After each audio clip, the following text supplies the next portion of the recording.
good Friday morning, and today I have a really special guest with me. It's Paul Donegan. And Paul, man, it's so cool to have you on the Front Porch. You too. Nice to be here. Yep. So, I met you at a couple of shows. In fact, when we were playing with No Exit, Yep. you came up and talked to me, and I noticed you really follow the music scene pretty closely around here. That's true. And so it was pretty cool to meet you and get to know you, and as a fellow Irishman, man, we got to stick together, right? Absolutely. So, are you originally from here, Paul? No, originally I'm from England. Moved over here in 1975. Wow. My father worked for Rolls-Royce. That's cool. And he was transferred over here as a warranty administrator, and he traveled a lot. So growing up, my dad wasn't home a lot. So I kind of got mischievous. And music became my fallback. Right. As far as speaking with the guidance counselors, well, what helps calm you down? Well, I like music. Well, why don't you try and get into some music and go from there? And it helped. I still got in trouble, but... Right. Well, I think we all did when we were kids. When we were bored or we didn't have enough attention, we would always figure out ways of getting attention, right? Exactly. Well, that's cool. It was difficult because when I first moved over here, I was 10 years old. And I spoke different than everybody here. Right. Even though I spoke English. Right. Because I grew up about 25 miles from Liverpool. Oh, okay. My dad is from Liverpool, and he went to college. And I say college because in England, high school is till 16. Right. Then you go to college, which is like technical school. Right. And then university. Oh, I see. So Dad went to college at the same college as McCartney at the same time. Oh, wow. That's pretty cool. Never met him. Oh, no. Both played bass. Only difference is my dad's right-handed and McCartney was left-handed. Right. So, chances are they may have passed each other, but McCartney studied music and my dad studied automotive engineering. And isn't that funny how people go different directions, Yeah. even though they start out very similar paths, like on the bass, and then, one decides, hey, my passion lies more here than here, and so they take that direction. Yeah, exactly. So you probably had that Liverpool accent when you were a kid, right? Close to it. Bloody, I nearly... let's see if I can do it. Bloody, I can't do it these days. Right. You've been Americanized, no, man. I can throw the English accent every time I want, it comes on when I want. Bloody hell. Oh, come on. Right. It's not for me, it's not... You know who really does a good job of emulating that is David Grimes. You ever seen him in Voodoo? Yeah. He throws that Cockney accent out there all the time. Yeah, Dave and I were talking about that the first time I met him, and I started laughing. I said, that's Cockney. He goes, what Cockney? I said, well, South London. Yeah, He said, right. You ever been it? No. Right. The only time I went to London was when I flew out of England, flew through Heathrow Airport. Right. That's it. I've never been to the city. Right. But you were just a kid when you came here, I too. was. So. And I moved to New Jersey first, and we stayed up there till 78. Then moved down here in 78, and went to high school down here. Both TJ and Frederick. I lived over this side of town, over here at Stonegate. Okay. And it was sent to TJ because they were rebuilding Frederick High, the one that J.G. just tore down. So I went without a car. I had to transfer schools because it was redistricted to that. Mm-hmm. Now, so the cultural thing, Oh, wow. when you first moved here. What a shock. Right? Yeah. So how did you overcome that? I mean, first of all, what kind of barriers did you notice when you got here as far as cultural barriers? Culturally, just different words. Right. The way you use them. The way they're spelled. Right. A good example is tire. Spelled two different ways. Right. I grew up spelling it with a Y. Right. And over here it's not. So I had to learn different things. Slang terms and everything. I mean, because they don't call them lads over here. Hey guys. Right. Hey lads, what you up to? Right. It's just the way we are, the way we were. Then again, you go into some of these mountainous Appalachian counties, not countries. And they're the same way. They speak totally different than us. Right, right. Well, they said Appalachia actually came from the Scottish. Yeah, the Scottish, the slang from the Scottish and the Welsh. Yeah. Yeah. The Gaelic. Yeah, that Gaelic stuff, and that's where the redneck dialect came from, is what they call it. And they said that in the old Scotland, and well, actually as recently as maybe the 50s, they spoke in an Ebonical type of style, like we be, they be. They still do. The pirate kind of thing, you know? They still do in Scotland, part of it. Depends on where you're at. Right. Now in the cities, going to speak a more understandable Scottish. Right. Where you get out into the Highlands and that, you're going to hear them speaking with the brogue and the, as you said, the Ebonics talking, where they understand each other, but you've got no clue what they're saying. Right. So. Right. Yeah, I'm familiar with the Irish brogue, I'm telling you. They'll throw some of that Gaelic in there. And you won't think about it, and it's like, well, they're speaking a foreign language. No, they're not. They're speaking their own language. Right. Yeah, it's a Celtic, Gaelic, the old Gaelic style. Yeah, the old Gaelic style. Well, that's cool, man. So you got into the music scene, and that really, I just enjoyed music. Right. I'd go out to a couple of the bars and that when I was, really wasn't 21 because I missed it by 6 months. Breaking age. Right. But the guy I grew up with, he was born the same day, 1 year older than me, and we looked the same on the driver's license. Oh, okay. So I'd use his driver's license. I had to use his college ID because that's when they turned around and allowed you to use college IDs. Right. You've got to be old enough to get a college ID. Right. So we'd sneak into the Rabbit's Foot. Cool. And all kinds of places. PL Cahoots, which is no longer here. It's what's now Oscars. Oh, right, Oscar's Ale House. Yeah, it's been a number of things. It's been I remember Oscar, it was Jekyll and Hyde. Jekyll and Hyde. Before that was Krug's. Right. And it's been a couple of things in between that. And then way back when, in the 80s, it was PL Cahoots and Betty's Restaurant. Right. Right next to the Duck Pin Alley, right? The old Village Lanes, right? Which is now the Dollar General and the Salvation Army. Right. That kind of upset me when they got rid of that Duck Pin That was lane. the last one around here because there was two in Frederick. Right. There was that one, and there was the one on Market Street, right next to in the building that Making Music's in. Right. And then you got Terrace Lanes being the Big Pen. Right. Now Terrace Lanes is closed. The Big Pen's closed too? Yeah, they closed it, and they're actually moving all of the bowling equipment to where Warehouse Cinemas is over here in Town Center Mall, where the Bon Ton used to be, is now going to be a bowling alley. Nice. Isn't that crazy? Well, it's a shame that this area, over this end of town, has gone and lost everything. Right. It's like it became a second thought. Yeah, I watched the decline, of the Golden Mile. Yeah. That's what they call it here in Frederick, is the Golden Mile. Yep. It used to be a thriving strip of all kinds of shops. When I moved here in 78, there was very little along the Golden Mile. You had the Kmart shopping center, is what you called it. And I met a very special person in the indoor mall that used to be there, between the movie theaters that were at the end of the Kmart and the giant food that was at the other end. It was called the Inside Pub. And I'm walking by the Inside Pub, and this is before I really got heavy into music. I hear this sound that I recognized. And I pop the door open, and who's that? Oh, it's Chubby Checker. Really? He's not chubby anymore. That's my wife cool, was man. pissed at me because I turned around and stayed there till closing. This is before cell phones. Hey, I would have done the same thing if I would have seen... $5 to see Chubby Checker. Yeah, if I would have seen Chubby Checker, that's cool. What was this famous twist, right? Do the twist? Yep. Yeah, that's cool, Let's Twist man. Again. And, that was the Beatles, was Let's Twist Again. But no, I had to take something in high school to fill out my electives.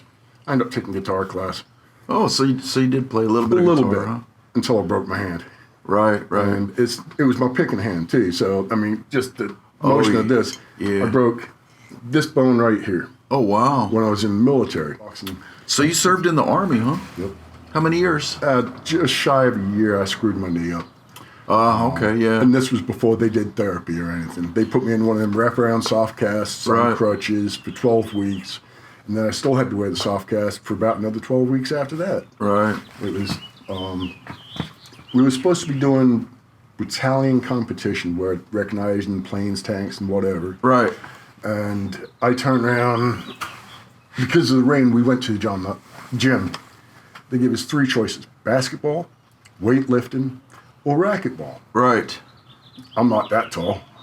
Right. And my knuckles say, don't go drag the ground. Right. So I don't play basketball. Right. I'm not that much into weightlifting. Right. Never was. I mean, did I? Yes, but not my favorite thing to do. Right. Right. So I said, okay, I'll play racquetball. I went down to scoop for the ball, planted my foot, and instead of it turning on the ball of the foot, it's locked and turned at the knee. Oh, man. I went down like, Hyperextended that bad boy. down like a ton of bricks. Yeah, that's crazy. I just couldn't do anything after that. Oh, man. 24 weeks, I mean, military don't lay you up for that long. And now they'll have you back in a month Right. because of the therapy. They didn't do therapy back then. We used to see a lot of that stuff when I was in the Air Force, you know. That's right, you were. Where in the we Air Force. were out doing, you know, sports, intramural sports or activities like that, and a guy would get injured, and then we wouldn't see him anymore. You know, they would get medically discharged because they injured themselves. So they we're not deployable assets anymore. That's the thing, is I was no longer a deployable asset. Right. So they put me out on a general because I was just short of a year. Right. And they said, well, because of that, we will cover your medical expenses that you need for your knee. Right. Right. But they didn't give me the medical discharge. Right. So I fall in that category where I'm kind of in limbo. I mean, you had to be pretty bad off if they give you a medical. Yeah. Yeah. I mean, I can obviously I can still walk now. Right. But I could be walking along and all of a sudden my knee will just give out and I'll go down to the Right. rim. Hey, well, you know, at least you went in, you enlisted, and you went for it. And On 9/11, I know exactly what I was doing, where I was at, and my thought was, I wish I could go back in. Right. Right. I was at a bar at 9 o'clock in the morning, or whatever the second plane hit, in New Oxford, Pennsylvania, waiting on a check for the food that just dropped off. At Barb and Bob's bar. And it's like, my God, you believe this? Man, I wish I could go back. Right. in. Right. That was a crazy day. Yeah. I think everybody, you know, during that time can remember exactly where they were when that happened. Mm-hmm. You know, it was such a crazy thing to even think that would even happen. Yeah. You know, especially in the United States at the time where we thought we were finally at peace, you know, and, you know, And we were starting to get somewhere as far as a nation. Right, right. You didn't see all this turmoil we have today. Right. Arguing between race or arguing between sexes and saying you got to use these pronouns, you got to use those pronouns. You know what? Can we all just get along? Right, absolutely. Yeah. Well, you know, we were on the track to doing that, but you know, it's funny is when you have I've heard it said before, you know, when you have like 2 big kids on the block, you know, there's not enough room for both of them. Yep. Eventually somebody's somebody will be going on to poke top. the other one, and Yep. there's going to be a fight. Yep. You know, and I think it's human nature. We just, you know, we need to be constantly challenged, I guess. I don't know, you know, and If I'm not challenged, I get bored. right, and so, you know, somebody's got to poke the bear, and when that bear gets poked, And then a fight ensues. You know, And the thing is, I'm not a pacifist, but I'll take care of my business if I have to. right, Take care of my family, and take care of the country if I have to. I mean, if Right. it comes to my front door, guess what? I'm going to be right Right. there. You know, I just retired from the Air Force in 2001, that April, and that's when they discovered I had cancer, and well, it was treatable. So they that's caught it early enough; it was treatable, and when September 11th happened, they wanted me to be redeployed. Yeah. You know, because I was still in active reserve, even though I'd gone through the cancer treatments and stuff, and we really thought that I was going to go back in as a deployable asset. But after they reviewed my medical records, they said, "Nah, you're." Yeah, we got enough. We got more younger guys. Right. You know, and of course I was only in my early 40s at the time. Yeah. I was still pretty good shape. You know. But, I mean, from high school, went to the military, got out, got married. Just life stuff, right? Yeah, just life stuff mainly. And then we got separated and eventually divorced. And this same woman I'm married to now. Wow. So we got married again. So you reconnected, Yeah. huh? In the Must have middle been there, something there, huh? Well, 2 kids for one. I got 2 beautiful daughters and 4 beautiful grandkids. Awesome. So I'm happy. Excuse me. But I turned around, was forced to get sober by the courts. And I was going to the AA dances. Right. And I knew how to set the equipment up and that's no big deal. That's easy to do. Right. And a friend of mine who was in the program at the time turned around and said, well, why don't you come down and turn around and see if you can become a DJ? Cool. Sure. That's awesome. So I ended up going, I worked for a company called the Pros Entertainment for about a year. Specialized in weddings. Did bars, Right, private right. parties, but my specialty was weddings. Cool. And I was the kind of DJ you'd see running across the table.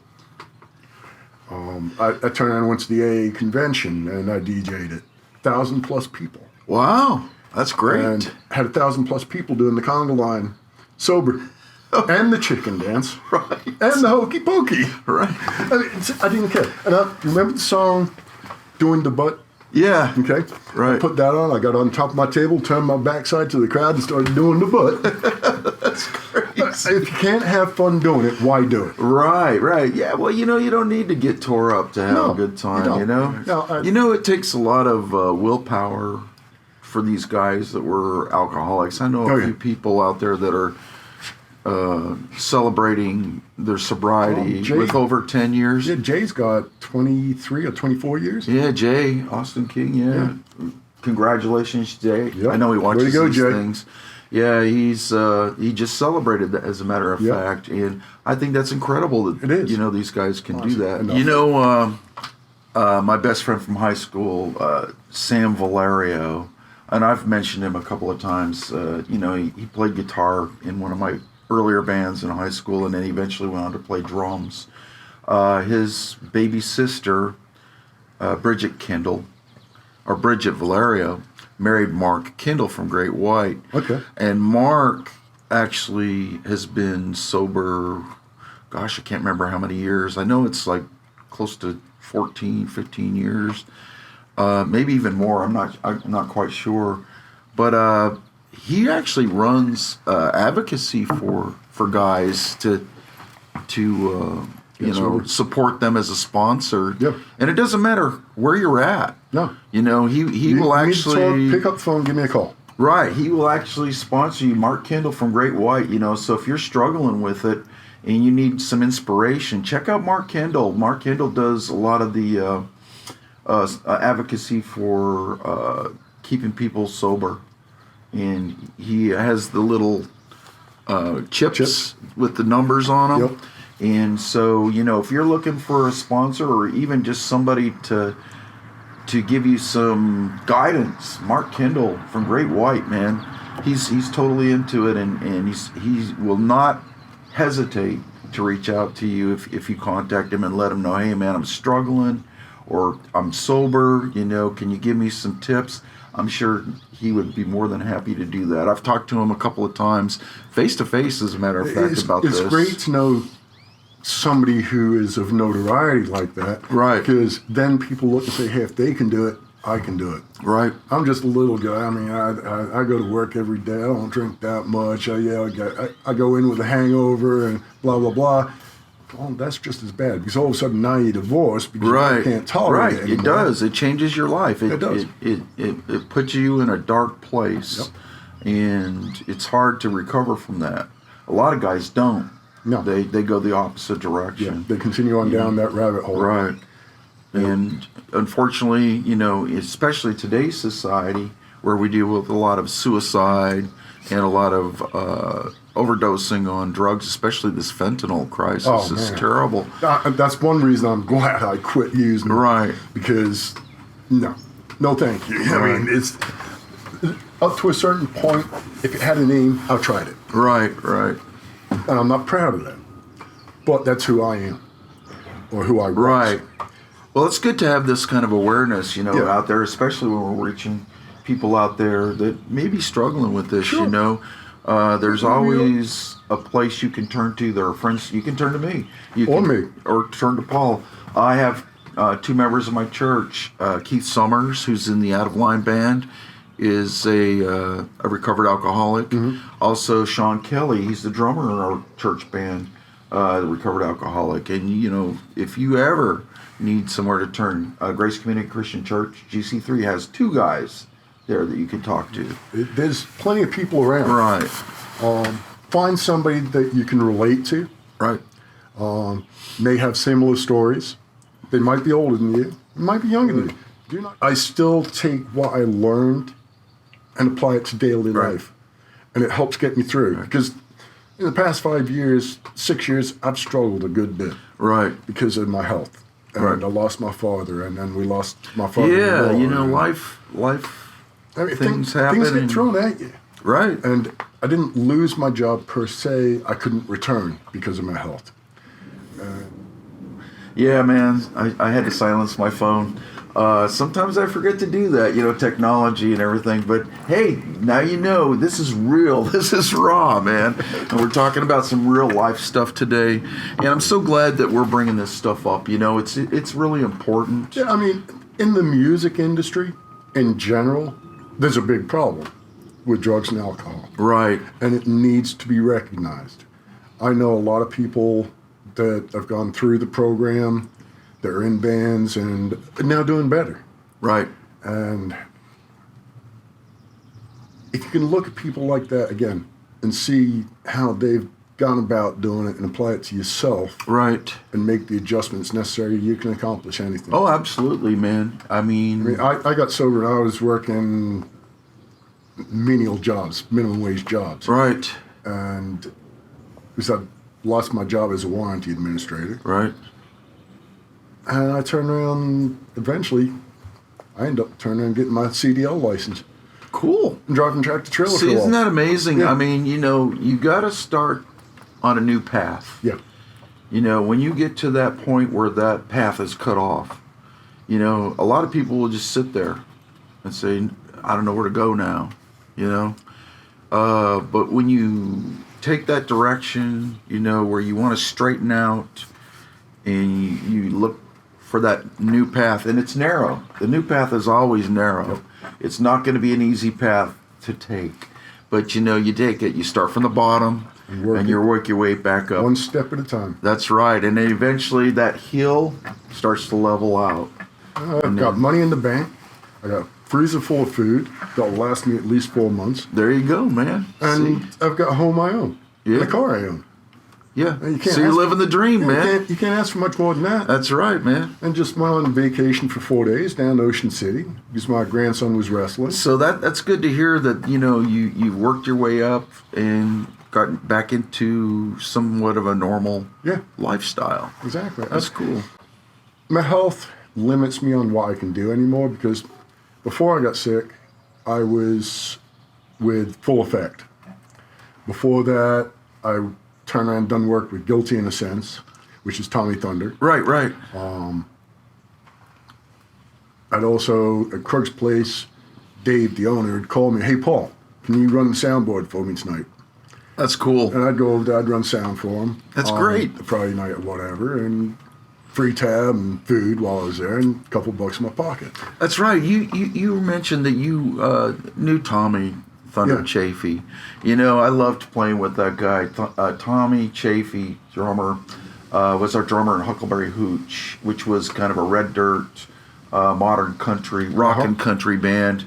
And I had such a great time playing in a band with him. And Believe it or not, that's the first time I met you, but I didn't realize it until you just said Huckleberry Hooch. right. Because I remember when you went down, I think it was Bushwallers or Old Town. I can't remember where we were It was playing. one of the two down there. Yeah, I can't remember where we were playing. We used to play a lot of places.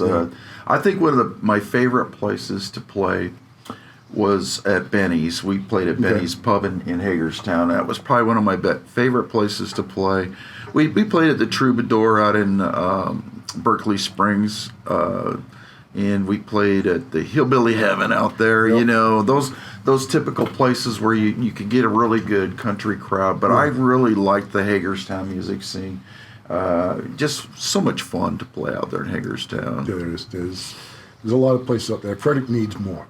It does. You've got all these rinky-dink bars downtown. They're nice, Right. but trying to get to them and park, Right.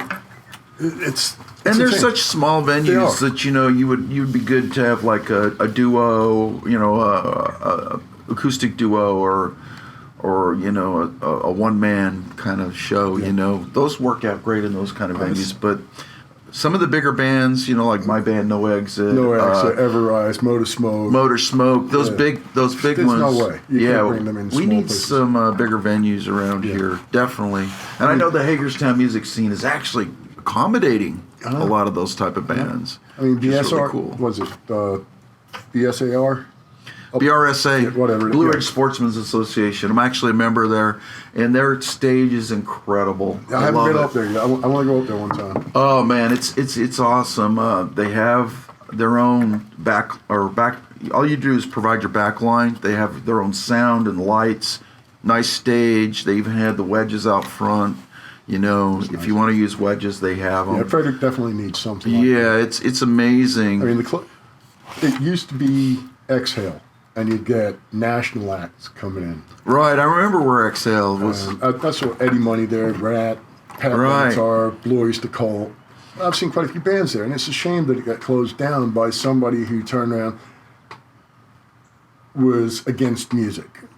But then again, I also saw the problems that were happening in the neighborhoods. Well, I think what happened with the Exhale, and we heard through the grapevine that it was starting to turn into kind of a nightclub where a lot of gang activity was starting to get in there. A lot of fights. There was a lot of trash on people's property. Right. They were urinating on their property. Right. It's like, no. So I think when the gang problems started getting in there, especially when it became more of a nightclub than a live music venue, that's when the problems started, and I think that's what ended up shutting it down. I ran lights, as I said, for Full Effect. Was with them for I think 6 months, something like that. And then they broke up. Right. And Jay started Voodoo, and he asked me to come with him. Right, that's right. With Mark Blanc and J. Austin King, Martin, Stephen K. They were the four originals. Yep, four originals. And I did some of the design work with Jay on the Voodoo. They're still using that. Yeah. They're still using that. It's like the Voodoo Princess or something like that. I did a whole series. We did the Voodoo Princess, and we also did the Voodoo Doctor with the top hat. Oh, that's cool. White Very face. cool. I think if you look through, you might see some in my photos on my Facebook page. I actually saw it on your Cheeky. Yeah. Yeah, the Cheeky page. He has a page where he was doing production for bands, advertising, a little bit of booking. Yep. So you're just kind of a jack of all trades when it comes to being a supporter of bands. I was out at Walkersville Carnival, went to see Jay in Full Effect plays before I got involved with them, and they were having a problem with the electrical. I ran back to my car, got my tools, came over, and I turned around, fixed the electrical panel. That's freaking awesome, man. And why not? I mean, I got the capability. Right. Fix it, get it done. It's great to have guys like that around, and I know you've come to see us play at No Exit as well, and we were actually worried about that at one of the venues, because of our lights. We have a lot of lights. Yes. And Mark does a hell of a job with that. Yeah. He's even let me play with them a couple times. Yeah, and we have a lot of lights, and so we worry about blowing breakers or having electrical issues, and it's great to have a guy like you around that can get in there and just help us out, man. That's sweet. I tell you, I enjoy it. And then I did voodoo, and that's when I got sick. Right. And once I got sick, it became real hard to be carrying my equipment, my lights, setting it up, sitting there for 4 hours. Right. And then another hour, break down, pack up. And people getting in your face, man, hurry up, gotta get out of here. Right. What, are you gonna pack my stuff for me? Right. Well, no. Well, shut up then. Leave me alone. Right. I'll be out of here when it's packed. I want to make sure I've got it all. It's not cheap. Right. And from that, I've always been a fan of Christmas and Halloween. Oh, Michelle, my wife, Christmas is her holiday. That is it. I'm not talking inside. I'm outside.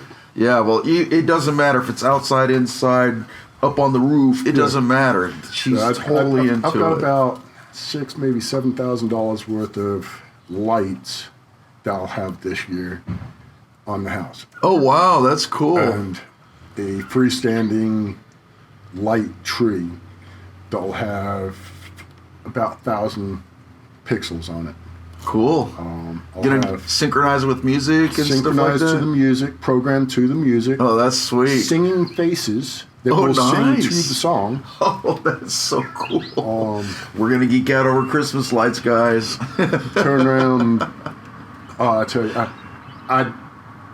Halloween is one of my most favorite, though. Right. Because of how you can design different things for it. Yeah. I turned around, first time I took just fishing line, ran it down, staked it to the ground, tied it to the house, and took that fake cobwebbing, drew on it. Right. Well, after a couple days of it being damp, it it gets kind of... It looked like garbage. Right. It's like, what can I do? And I just kept looking. Well, I found this glue gun that hooks up to your vacuum, Oh, wow. your shop vac. And you can just... You can blow glue. Oh. And you can buy the neon glue so it glows in the dark. Oh, nice.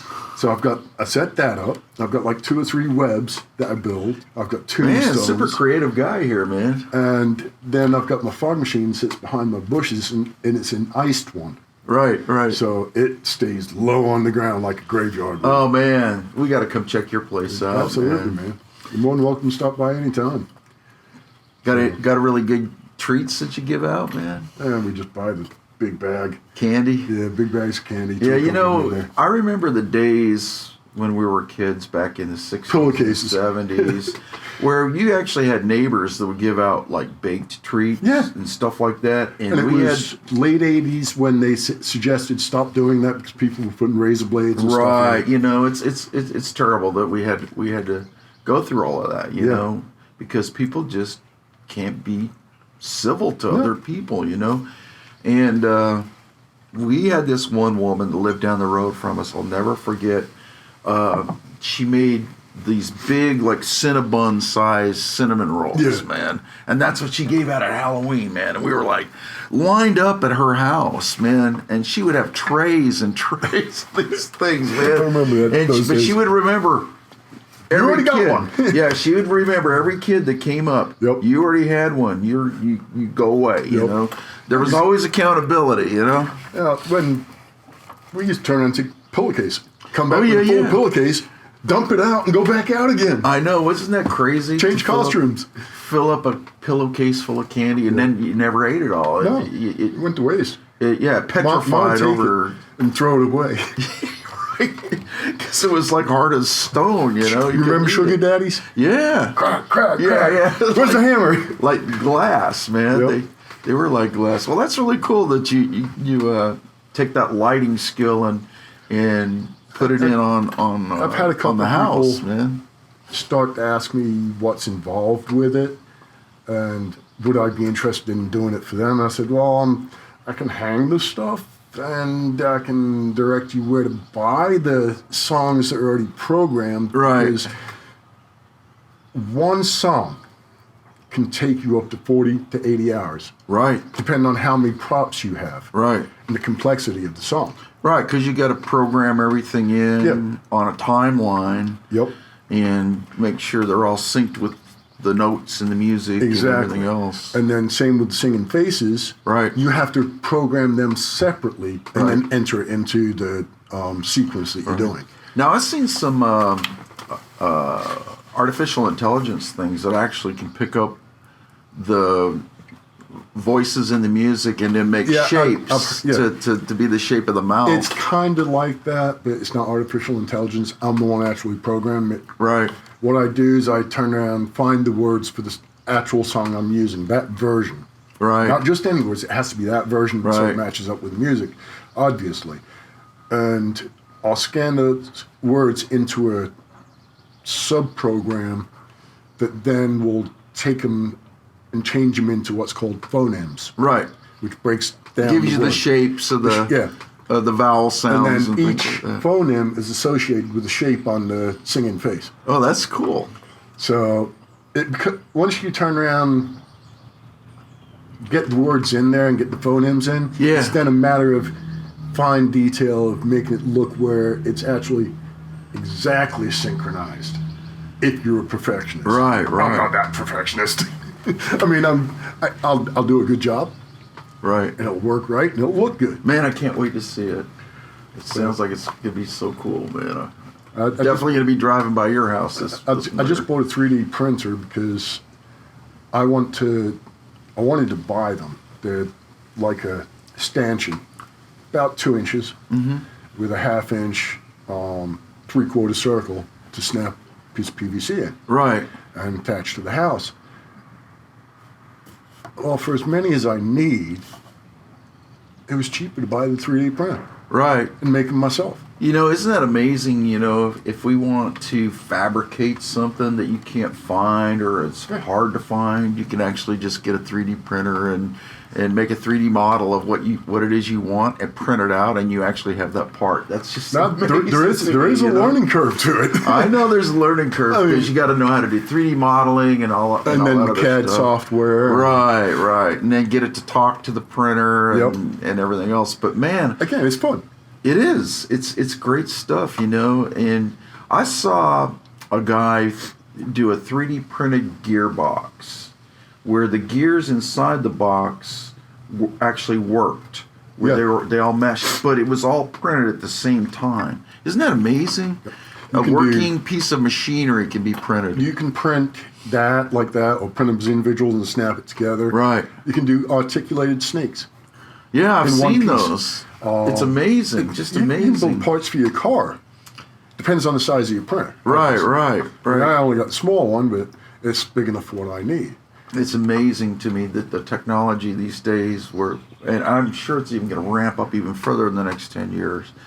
I just can't keep up with it anymore. I used to be a web designer years ago. I can't even keep up with it anymore. It's moved so fast and so technical.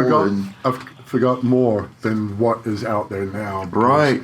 I just can't remember anymore. Right. Web design has become such a thing, such a complex thing that, you know, you actually have to buy a platform and work within that platform To get it to design versus just designing from raw code. You can do some raw code, but not like you used to. Snippets, more or less, code snippets. But I started in high school. it'd take a huge team of people to code a website these days. It does. You know, speaking of lights, then this brings up something that I'm kind of excited about is the Cancun Cantina West, which is out in Hagerstown, is actually getting ready to open. And Alan Mans, who does the lights for Betting on Austin and Motor Smoke, and I think he does for Ragged Maggie as well. And He's doing the new light system. yeah, he's putting in the new light system and it's crazy, man. It's amazing what they're doing over there. When that place first opened back in the 90s, I was contacted to be a DJ up there. Oh, that's cool.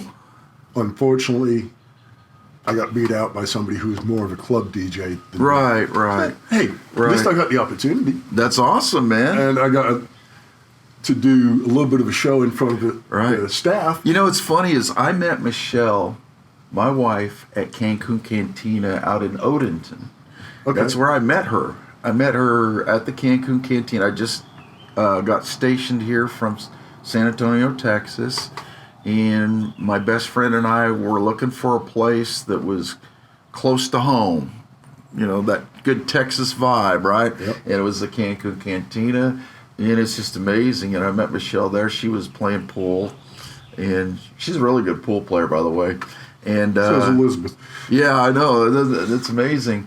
And, you know, that's how I met her. And, you know, it was hit or miss a couple for that first year, you know, up and downs, you know, you go through that, you know, and then bam, we ended up getting married. Yeah. It's amazing. Well, Elizabeth and I worked at the same place, and I used to call her Beth, but her name at Right. the time was Betty Ann. That's what her family called her. Right. So let's talk about your health. Okay. I know you said you got some health issues. Is there any light at the end of that tunnel, or It's stable. good? So are you planning on maybe trying to get back out there and doing some of this stuff? A lot of it now is because I smoked for 38 years. I quit 7 years ago. Well, good. Glad to hear you quit. I have breathing problems also. Right, right. I've got severe COPD. I've got emphysema. Oh man, sorry to hear about that. I use a BiPAP ASV, which is the highest level of CPAP machine you can use. Right, right, Without going onto a ventilator. right.